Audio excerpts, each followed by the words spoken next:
Pada perlumbaan pusingan pertama World Superbike di Phillip Island, 3 Titan dalam World Superbike iaitu Toprak Razgatlioglu, Alvaro Bautista dan juga Jonathan Rea nampaknya tenggelam dan struggle. Untuk memudahkan korang faham, aku explain dulu tentang jadual World Superbike. Sesi praktis World Superbike lebih kurang sama macam MotoGP, FP1, FP2, FP3, tapi qualifying dia dipanggil sebagai Super Pole. Kedudukan pada Super Pole inilah yang akan digunakan sebagai grid race 1. Selepas race 1 ada juga Super Pole race, ialah macam sprint race dekat MotoGP, ada 10 lap sahaja dan akan menentukan grid untuk race 2 nanti. Kemudian race 2 barulah habis. Jadi pada Super Pole, Toprak Razgatlioglu cuma habis pada kedudukan ke-5, Alvaro Bautista pada kedudukan ke-9 dan Rea lebih teruk lagi pada kedudukan ke-11 di luar daripada top 10. Untuk Toprak, benda ni nampak macam tersasar jauh daripada kita punya jangkaan. Sebab masa test yang sebelum-sebelum ni dia nampak sangat strong dan test dekat Phillip Island hari tu dia dapat nombor 1 dan pecahkan rekod terpantas. Tapi dekat sini dia cuma struggle dapat tempat ke-5 je. Hari ni kita cerita Round 1 World Superbike di Phillip Island 2024. Jonathan Rea kita tengok daripada testing hari tu di Jerez dan juga di Portimao sangat strong dan nampak macam dia adapt dengan R1 tu cepat je. Tapi masa test dekat Phillip Island hari tu kita dah dapat tengok dia dah start problem. Pada perlumbaan pertama, race pertama, Jonathan Rea cuma habis pada kedudukan ke-17. Kedudukan ni sangatlah jauh daripada tempat yang dia sepatutnya berada, iaitu pada grup-grup depan tu. Masalah yang dihadapi ialah bila tayar tu cepat sangat habis dan tayar tu jadi chatter dan vibration. Bila benda tu jadi, dia tak boleh bawa R1 tu dengan lebih laju. Oleh kerana dia bermasalah pada race 1, tapi dekat testing dia nampak macam lagi okey, jadi dia revert setup tu dengan tim dia kepada parts-parts yang dia lebih suka guna masa dekat testing dekat Jerez dan Portimao hari tu. Tapi lepas part tu dipasang pun, dia orang masih ada masalah yang sama. Ikutkan Rea, dia dan tim dia sama-sama confused, tak tahu kenapa boleh jadi macam ni. Senang cerita, kesimpulannya dia tak dapat setup yang sesuai untuk dia selesa atas R1 tu. Dia bagi satu statement yang dia cakap, sebagai rider kau kena percaya yang round-round akan datang keadaan akan bertambah baik. Tapi tengokkan daripada cara Yamaha bekerja ni, dia rasa macam benda tu susah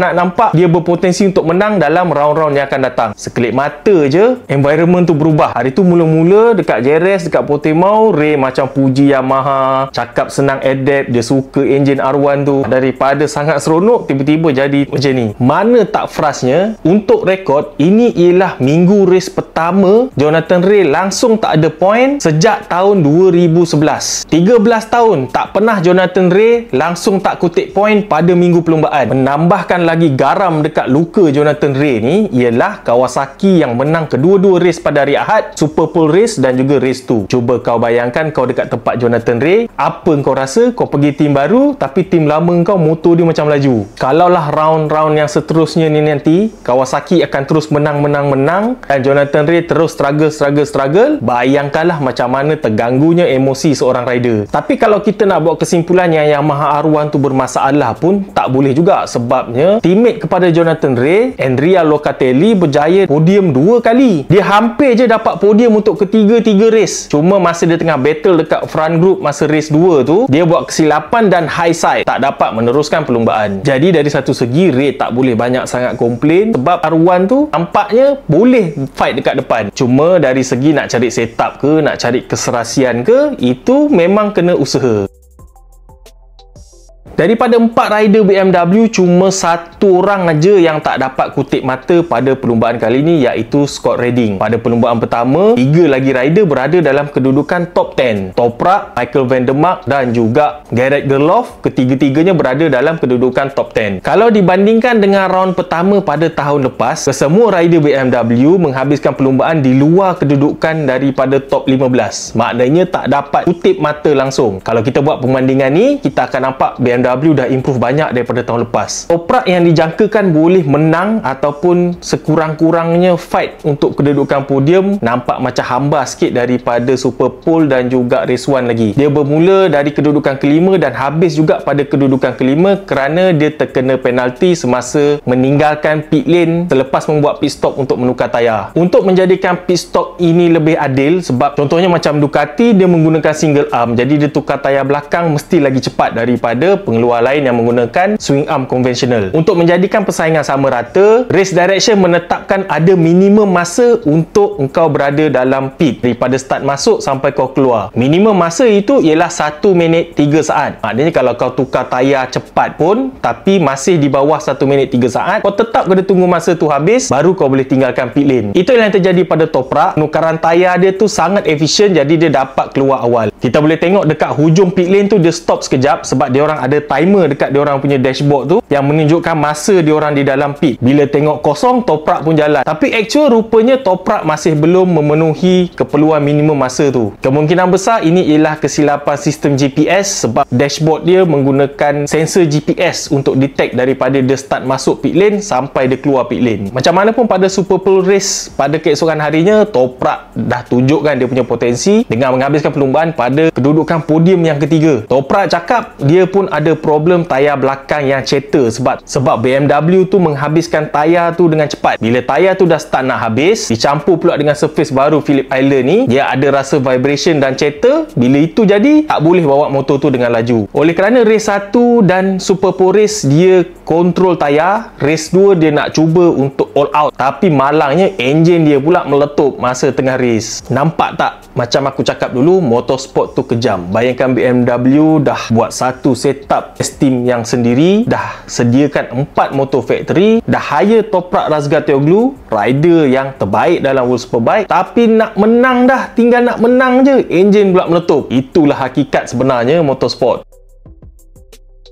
Kawasaki yang langsung kita tak rasa dia boleh mencabar kat depan sebab dia dah tak ada rider star. Dia ada rider yang average, dan juga testing-testing yang sebelum ni pun dia macam tak menyerlah sangat. Malahan nampak struggle di luar top 10. Cuma dekat Phillip Island je dia dapat improve dan duduk dalam top 10. Tapi Alex Lowes menunjukkan dia punya kekuatan dalam minggu race kali ni. Super Pole dan race 1 nampak macam tak ada sangat. Walaupun dekat race 1 tu nampak Alex Lowes dah fight dekat grup depan, cuma dia tak dapat podium. Tapi pada Super Pole Race dan juga pada race tu dia dapat kedudukan teratas podium pada kedua-dua perlumbaan. Double win pada hari Ahad ialah sesuatu yang menunjukkan performance score tu baik. Kawasaki awal-awal lagi dah cakap dengan adanya pit stop tayar ni, diorang boleh tukar setting Kawasaki tu lebih agresif. Mungkin itu yang membantu diorang. Kita tengok nanti dekat round-round seterusnya adakah Kawasaki boleh fight macam ni lagi.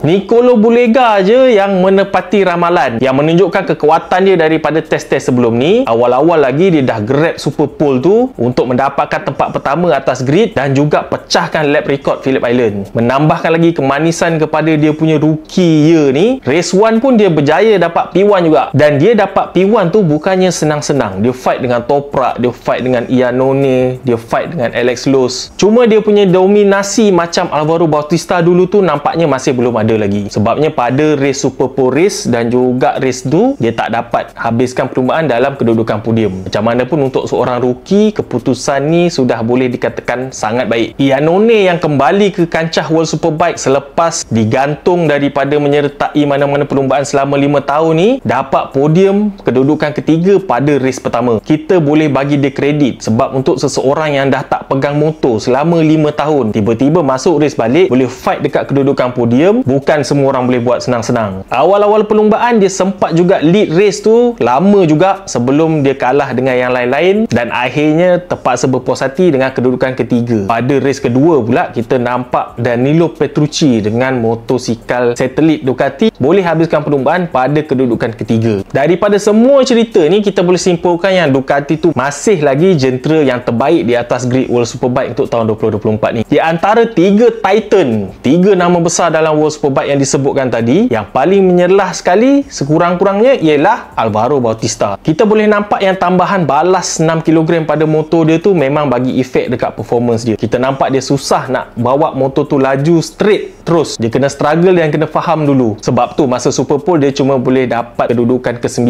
je. Tapi pada race 1 dia tunjukkan dia punya performance yang baik tu, dengan daripada kedudukan ke-9 dia pancung terus dapat kedudukan kedua, belum masuk turn 1 lagi. Tapi nasib tak berapa baik masa dia tengah fight dengan Alex Lowes, dia low side dan tak dapat nak fight balik ke depan. Dia cuma habis pada tempat ke-15 untuk kutip satu mata, tapi dikirakan sebagai best effort lah. Sekurang-kurangnya dia boleh dapat juga satu mata. Kemudian pada Superpole keesokan harinya, Alvaro Bautista dah nampak macam serasi sikit untuk dapatkan balik tempat keempat. Sikit je lagi nak dapat podium. Dan pada race kedua, dia boleh dapat tempat podium kedua. Effort ni pun kita memang kena respect. Bayangkan Alvaro Bautista tu, dia kecil, fizikal dia kecil, jadi dia punya kekuatan pun mesti kurang daripada rider-rider lain. Dah lah kurang daripada rider-rider lain, ditambah pula 6 kg balas pada motor dia. Lagi berat dia nak handle motor tu. Malang bagi Honda, rider dia Iker Lecuona cuba untuk berlumba pada minggu ni, tapi dia terlampau sakit sebab bahu dia tu dislocated daripada crash dekat testing hari tu. Selepas free practice 1, dia rasakan terlalu bahaya untuk dia meneruskan perlumbaan sebab dia punya sakit tu teruk sangat dan dia tak boleh bawa motor tu elok-elok. Petronas Mi Honda pula seperti yang kita jangkakan, dan kita dapat nampak jentera diorang tak ada package yang boleh bersaing dalam World Superbike sebenarnya. Gap masa antara Tyrrell McKenzie dan juga Adam Nouroddin sangat jauh daripada rider di depan mereka. Jadi target realistik Adam, seperti yang aku cakap sebelum-sebelum ni, masih sama. Dia cuma kena improve diri dia. At least dia kena kat depan dia punya teammate Tyrrell McKenzie tu untuk tunjukkan kepada crowd yang skill dia ada, tapi motor dia tak boleh support skill dia. Dalam kelas Super Sport, Erwin Dampawi berjaya kutip satu mata pada perlumbaan pertama. Dalam kelas Super Sport, kisah dia lebih kurang sama je macam dalam kelas World Superbike. Jentera Mi Honda tu nampaknya macam tak ada package yang cukup untuk fight dengan jentera-jentera lain.